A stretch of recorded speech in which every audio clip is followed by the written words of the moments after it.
Hello student. तो आज इस वीडियो में हम करेंगे इसका स्टार्ट कर रहे हैं। ठीक है, एक्सरसाइज 3.3 का क्वेश्चन नंबर 4। तो क्वेश्चन नंबर 4 में क्या लिखा है?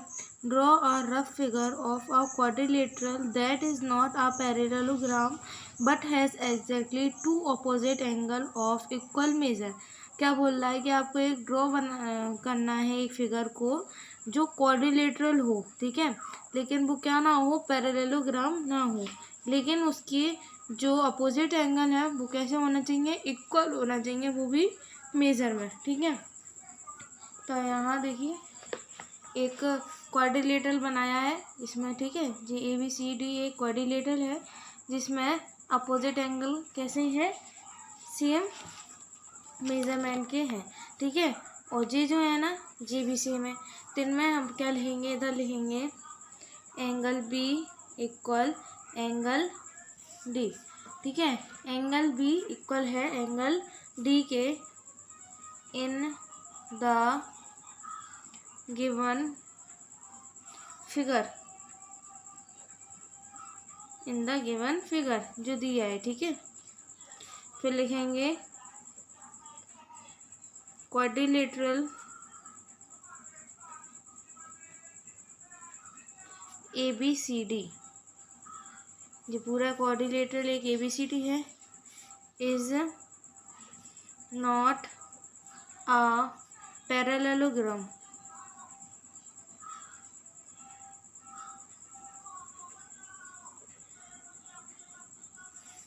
ठीक है, पैरेललोग्राम बट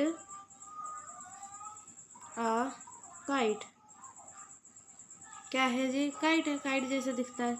ठीक है, तो इससे हमारा ये क्वेश्चन नंबर 4 कंप्लीट हो गया। नेक्स्ट क्वेश्चन पढ़ते हैं। नेक्स्ट क्वेश्चन 5 वाला क्या दिया है?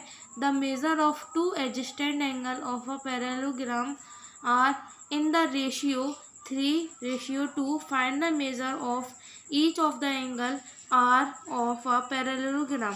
इन्होंने बोला है कि एक पैरेललोग्राम है जिसमें उसके दो एडजस्टेड एंगल हैं, उनका रेशियो कितना दिया है? 3:2 दिया है। ठीक है, और इसी से हमें पैरेललोग्राम के चारों एंगलों का मेजरमेंट निकालना है। ठीक है, तो सबसे पहले हम क्या करेंगे, क्वेश्चन नंबर 5। ठीक है, एक पहले रफ पैरेललोग्राम फिगर बना लेते हैं।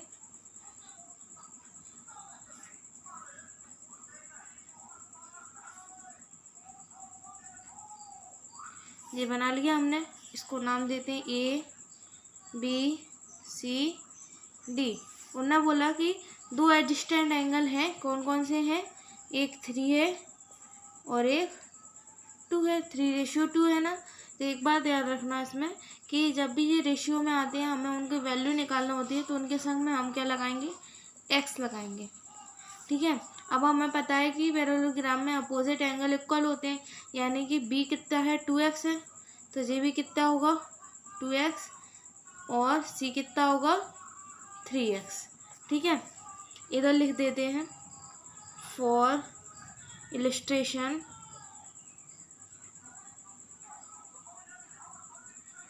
ठीक है, पैरेललोग्राम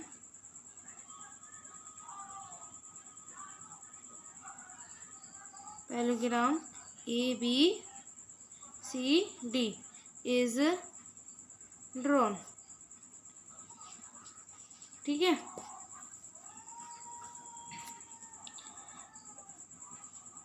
along side। ठीक है, ये है हमारा। अब हम क्या करते हैं, A और B को निकालेंगे। कैसे निकालेंगे ये देखना। सबसे पहले let the adjacent angles B A and X, sorry B, A और B है, एडजस्टेंट एंगल हमने क्या माना? A और B मान लिए। ठीक है, फिर उनको देंगे हम नाम, जिनकी वैल्यू निकाली थी ना। या लिख देंगे given adjacent angle in the ratio. ठीक है, इन द रेशियो क्या दिया था? 2:3 यही दिया था।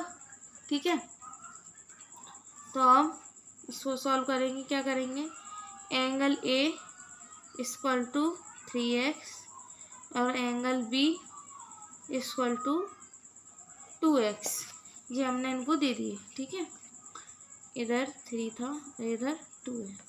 ओके, ये कर लिया हमने। अब इसको करते हैं आगे। अब इसमें हम क्या करेंगे, सबसे पहले हमें पता है 2 एडजेसेंट एंगल का सम कितना निकल के आता है, 180 डिग्री। तो वही लिखेंगे इधर, angle A plus angle B equal to 180 degree. इधर लिख देंगे sum of 2 adjacent angle are 180 degree. Okay, अब इसको सॉल्व करते हैं। एंगल ए की जगह आएगा 3x। ठीक है, तो इसमें हम लिखेंगे इधर 3x plus 2x equal to 180 degree. इन दोनों को ऐड करेंगे तो कितना आएगा, 5x इक्वल टू 180 डिग्री। ठीक है, अब क्या करेंगे, x को यहीं रखेंगे और 180 डिग्री अपॉन 5 इसको कट कर लेते हैं। तो हमारा क्या आ जाएगा, 5 3 15 और 5 6 30। तो हमारा आ गया 36 डिग्री। ठीक है, एक्स की वैल्यू निकल के आई है। अब हमें क्या निकालना है, इसमें एंगल्स की वैल्यू निकालना है। तो एंगल्स की वैल्यू कैसे निकालेंगे, इधर लिखेंगे the measure of angle A equal to 3x था, तो उसमें क्या करेंगे 3 × 36 कितना आएगा हमारा 108। ओके, ये हो गया। ऐसे ही निकालेंगे एंगल बी का। कैसे निकालेंगे, 2x था तो इसका आएगा 2 × 36, इसका कितना निकल आएगा हमारा 72 डिग्री। ठीक है, आप सेम ऐसे ही निकाल लेंगे। तो हमारे angle A equal to angle C equal to 108 degree और सेम ऐसे ही angle B equal to angle D equal to 72 degree. तो हमारे पूरे एंगल निकल आए। तो जो हो गया हमारा इसका आंसर। ठीक है, तो अब अगली वीडियो में करेंगे। ठीक है।